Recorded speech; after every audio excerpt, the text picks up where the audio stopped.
Hello दोस्तों, ये चैनसो का स्टार्टिंग प्रॉब्लम है। स्टार्टिंग आसानी से पुश करिए। तो चलिए, सबसे पहले टॉप कवर को हम खोल कर निकाल लेंगे और निकालने के बाद इसमें एक एयर फिल्टर मिलेगा, वो भी बाहर निकाल लेंगे। और उसके बाद प्लग कैप को निकाल के प्लग रेंज से प्लग को बाहर निकाल लेंगे। सो दोस्तों, इस चैनल पे न्यू है तो प्लीज़ चैनल को सब्सक्राइब कीजिएगा और साथ ही साथ लाइक एंड शेयर भी कर देना। ये इंजन कवर का सभी बोल्ट खोलकर बाहर निकाल लेंगे। सो दोस्तों, अगर चैनसो के बारे में कोई हेल्प लगे तो कमेंट में ज़रूर बताएं। तो चलिए, सलेंसर का नाट खोल लेते हैं। नीचे की तरफ दो बोल्ट भी लगाया।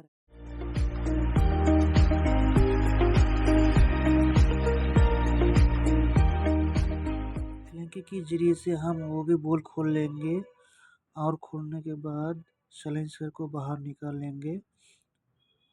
निकालने के बाद सलेंसर का गैसकेट निकाल लेंगे और उसमें से दो सलेंसर का नाट होता है वो भी बाहर निकाल लिया। उसके बाद कार्बोरेटर को हम खोल लेंगे। जो अगर छोटा मोटा वॉशर वो भी खोल लेंगे। इंसुलेटर में दो नाट रहता है, एक सामने में रहता है, एक इंसुलेटर के पीछे रहता है। हम दोनों नाट को खोल लेंगे। उसके बाद इंसुलेटर के वॉशर भी निकाल लिया।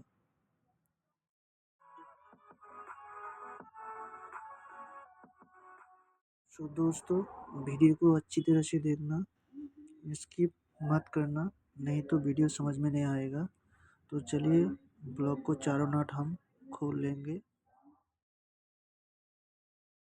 ब्लॉक को हम अच्छी तरह से उठाएंगे। उठाने के बाद पिस्टन बुरी तरह से डैमेज हो चुका है, क्योंकि ये पेट्रोल में टूटी नहीं मिलेगा, इसलिए ये पूरी तरह से डैमेज चुका है और ब्लॉक भी डैमेज हो चुका है। ज़्यादातर लोग यही गलती करता है।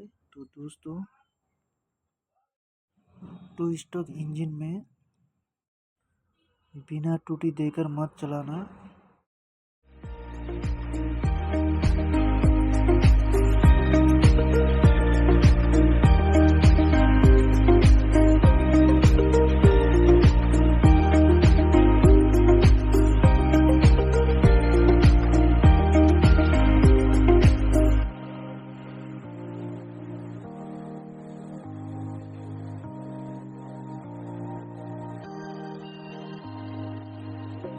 हेलो दोस्तों, तो चलिए, सबसे पहले हम पिस्टन को बाहर निकाल लेते हैं।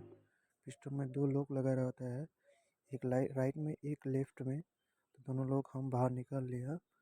तो अब हम छेनी की मदद से हम उसको पिस्टन को बाहर निकाल लिया।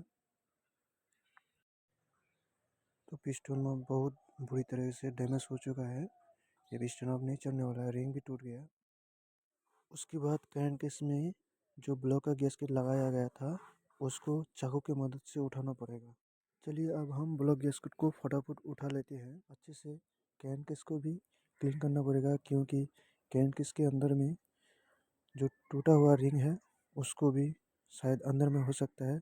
तो उसको भी पेट्रोल के ज़रिए से अच्छे से क्लीन कर लेंगे।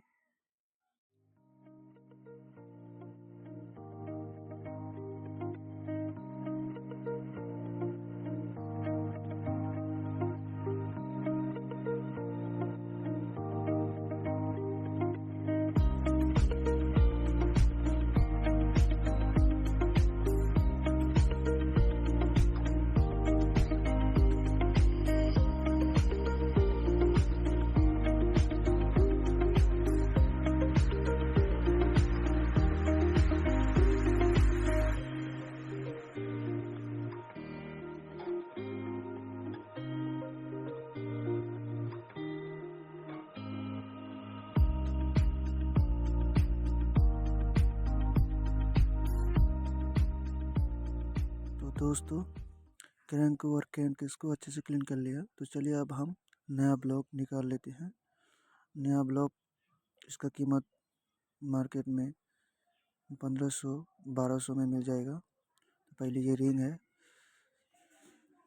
ये पिस्टन लॉक है, और उसके बाद ये पिस्टन पिन है, ये पिस्टन है और ये ब्लॉक है। ये सामान अब हमको नया लगाना होगा। जो पुराना वाला सामान है वो चलने वाला नहीं है अब, ये पूरी तरह से वो डैमेज हो चुका है। चलिए अब हम पिस्टन को फटाफट लॉक लगा लिया। ये नीडल बेयरिंग लॉक सेटिंग करने से पहले अब हम बार को पहले खोल लेते हैं ताकि ब्लॉक सेटिंग करने से में कोई दिक्कत ना हो, आसानी से अब हम आपको दिखा सके। तो चलिए बार को खोल लिया है, अब हम ब्लॉक फिटिंग करने वाला है। पहले हम ये नीडल बेयरिंग है, ये नीडल बेयरिंग क्रैंक को फिट करके दोनों तरफ 2 वाशर लगा लिया।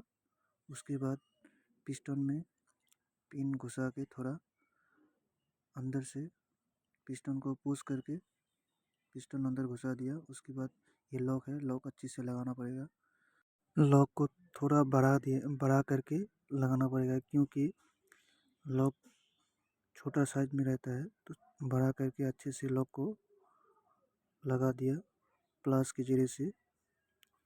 तो अब हम दोनों तरफ लॉक फिट हो चुका है पिस्टन का। उसके बाद हम रिंग को चढ़ाएंगे पिस्टन में। तो पिस्टन में देख के चढ़ाना पड़ेगा, 2 पॉइंट रहता है, वो पॉइंट को मिलाकर लगाना पड़ेगा। पिस्टन लगाने से कोई बड़ी बात नहीं, आसानी से लग जाएगा। रिंग को लगाने के बाद अच्छे से हम दोनों पॉइंट मिला लिया। उसके बाद हम ब्लॉक को फिटिंग करेंगे। तो ब्लॉक में गैस्केट भी लगा लिया। लगाने के बाद अच्छे से एक हाथ में पकड़ेंगे, पॉइंट टू पॉइंट मिलाना पड़ेगा। 2 पॉइंट है रिंग और पिस्टन में, मिला के ब्लॉक को अच्छे से देख के इंसुलेटर किधर होगा, साइलेंसर किधर होगा, उसी हिसाब से देख के पिस्टन को ब्लॉक के अंदर पुश कर दिया। उसके बाद ब्लॉक को बैठा दिया। बैठाने के बाद चारों नाट है, ब्लॉक को चारों नाट अच्छे से लगा लेंगे। लगाने के बाद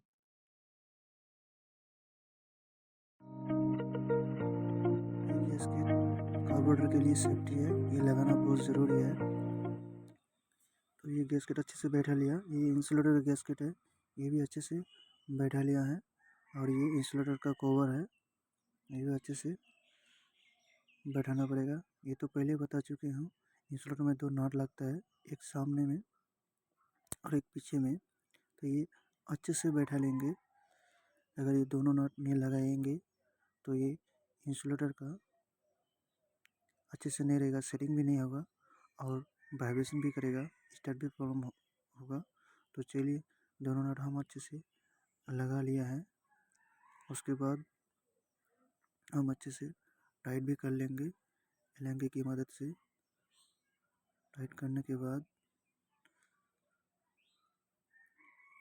ये इंसुलेटर का वाशर है, इसको भी हम अच्छे से बैठा लेंगे।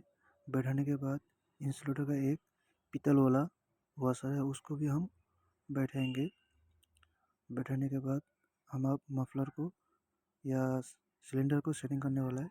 तो पहले हम दोनों नट अच्छे से लगा करके सिलेंडर गैस को लगा देंगे। उसके बाद मफलर को बैठा देंगे। बैठाने के बाद ये वाशर लगा दिया और नाट भी लगा दिया।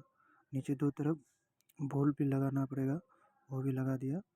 अच्छे से टाइट भी कर लेंगे। दोनों टाइट करने के बाद अब हम हैंडल को सेटिंग करेंगे। हैंडल में 2 नाट लगता है, स्क्रू वाला नाट, वो भी अच्छे से टाइट कर लेंगे। टाइट करने के बाद एक नीचे की तरफ वो भी 2 स्क्रू वाले नट लगता है, दोनों ही भी नट टाइट कर लेंगे। टाइट करने के बाद अब हम कार्बोरेटर को फिटिंग करने वाले हैं। तो अगर कार्बोरेटर को वीडियो अगर समझ में नहीं आया फिटिंग करने में तो कमेंट में ज़रूर बताना, और मैं दूसरे वीडियो में कार्बोरेटर फिटिंग कैसे करते हैं वो भी हम आपको बता देंगे। तो चलिए कार्बोरेटर को हम फिटिंग कर लिया और 2 नाट भी रहता है बड़ा बड़ा, वो भी नाट टाइट कर लिया। उसके बाद अब हम इंजन कवर को फिटिंग करने वाले हैं। तो इंजन कवर को अच्छे से बैठाना पड़ेगा देख के, नहीं तो वो बैठेगा नहीं। तो इंजन कवर को 5 नाट रहता है, 5 नाट हम अच्छे से टाइट कर लेंगे और 5 नाट हम लगा दिया है। उसके बाद प्लग कैप को हम अच्छे से लगा देंगे। लगाने के बाद अब हम एयर फिल्टर को लगाएंगे। एयर फिल्टर को अच्छे से बैठा करके टॉप कवर को अच्छे से बैठा करके नाट को टाइट कर देंगे। उसके बाद हम मशीन को स्टार्ट करने वाले हैं। मशीन स्टार्ट भी हो चुका है। और गाइस वीडियो को अच्छी लगे तो लाइक एंड सब्सक्राइब कीजिएगा।